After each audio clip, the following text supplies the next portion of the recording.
Hey guys! We're back. And better. Well, some of us. Dear Aunties, I'm an Asian guy and I find it harder to meet people because I feel like apps like Grindr have a lot of overt racism. People write so-called preferences in their bios and stereotype you based on your race. I'm tired of it, but everyone uses Grindr and I still want to meet guys. What should I do? Go out?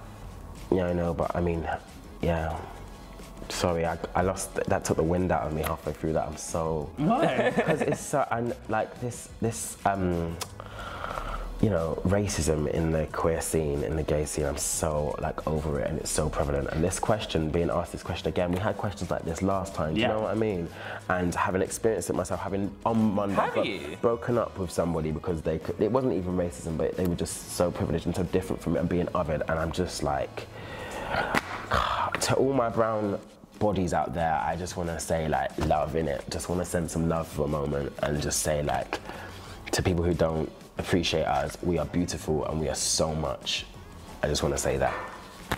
I think that there is, on one hand, absolutely there's a responsibility to the apps to make sure that their users aren't being so vile and disgusting. But also, I'm not gonna kid you. Unfortunately, on apps like Grindr and Tinder, most of the apps where people do have the opportunity of not showing their faces and hiding their identities, you will get that sort of disgusting prejudice and racism. Unfortunately, it's not going anywhere. And I think that it's hard to really give you any advice, but to be strong and to try and not let their words impact you and who you know who you are to be true. I think that it's difficult in dating in London, especially, to meet people. A lot of the time you find yourself going into spaces and not always being welcomed. And I think all of us could make more of a, be more thoughtful about welcoming people into our spaces. But it's really hard to give advice on this one because I don't know like what it is, but I've not had them experiences. But they do happen. They do happen. But that's like, what this person said. I just think like people are so, I feel like people have made it so that gay culture is dating on apps, it's dating online, when, why not bring it back to when people actually used to leave their house and find a date? But you don't think that you can go to spaces and still experience that?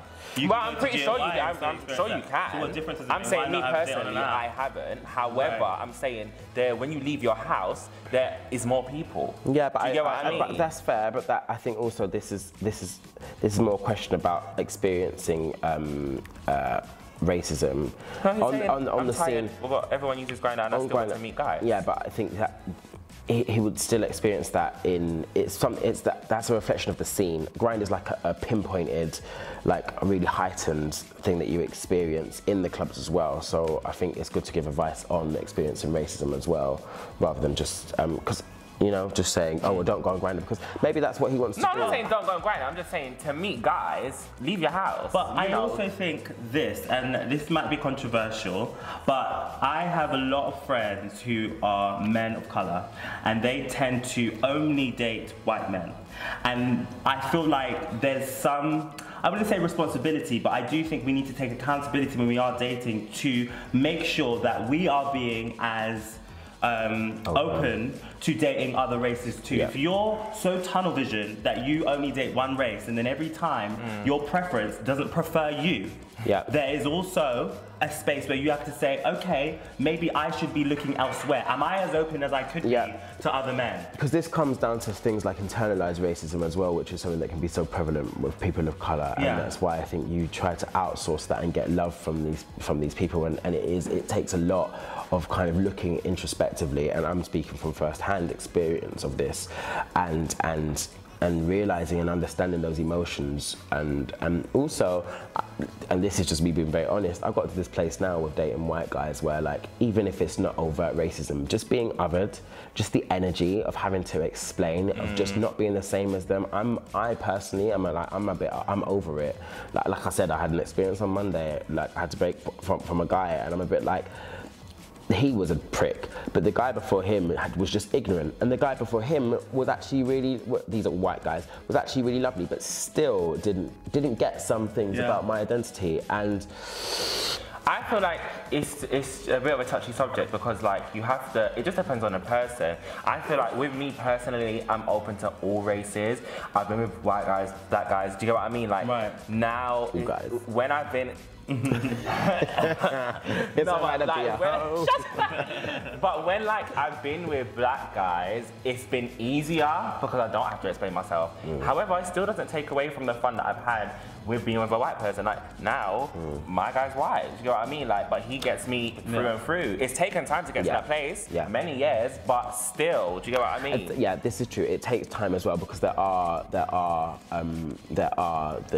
nuggets and the cherries of people who will take the time to understand you and who care and have that empathy and stuff. And I guess it's about kind of having, unfortunately, you got to have a thick skin and have that kind of self-love where you can weather those things, because you're going to have to weather it a lot. If you're on an app like Grindr, you're going to have to weather it a lot, and you've got to develop that. But also, it sounds like it's hurting you, so you need to create your own boundaries and just say, as Rhys said, this doesn't work for me anymore. If someone shows you who they are, believe them. So if it comes out, draw the line, it's not working. Don't just wait and say it's going to get better. That's not what they really meant. No, the line is drawn, you said what you said, and you're moving on. Oh my God, that's so true. That is what I should have done. I tell you now, I saw a red flag. I was like, but China, there was other stuff going on. I won't even go into it. It was money in it. I wanted some money. The guy brought my laptop in it, and I wanted my money back for my laptop.